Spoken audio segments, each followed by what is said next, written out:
Hey, I'm just introducing my new book series, this library of the complete Acts.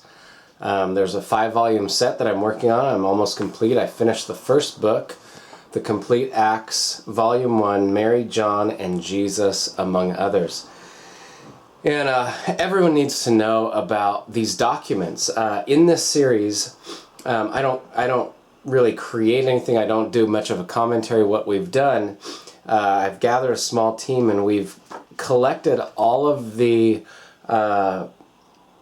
credible early church biographical documents. That's the life of Paul, the life of Mary, all the early first century church records of these people. Some of them very credible, some of them questionable as to their historicity and all of that.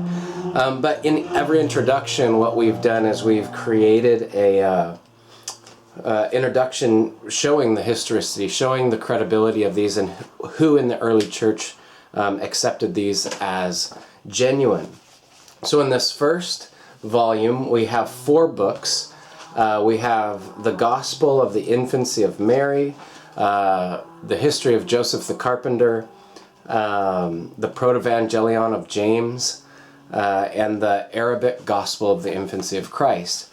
And so all 4 of these, some of them have very credible historical evidence supporting them, and some of them are a little bit unknown, and I share what those are in the for each one in their introduction.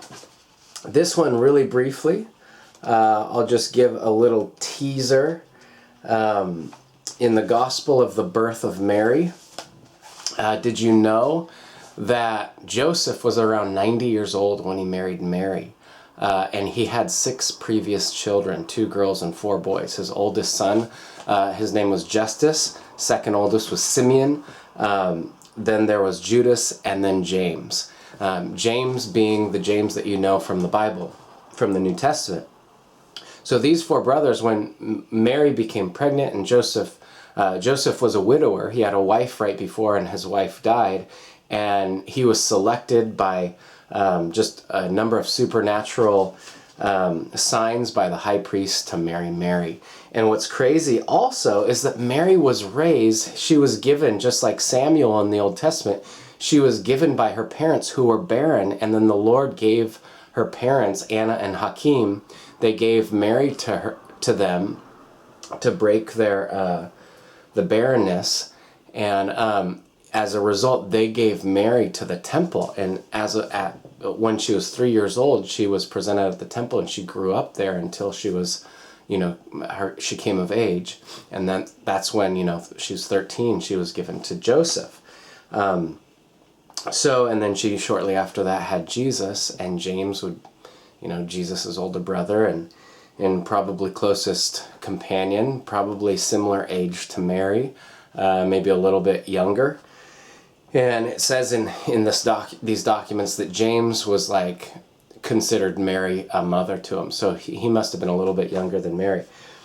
So anyway, really exciting new book. If you want to know all of the history that the Bible doesn't necessarily tell you, the legends, the histories, the traditions that the Eastern Church and the Catholic Church know of, but the Protestants, Evangelicals, Pentecostals, and Charismatics don't tend to understand or even have a grid for or know about, this book, it's for you.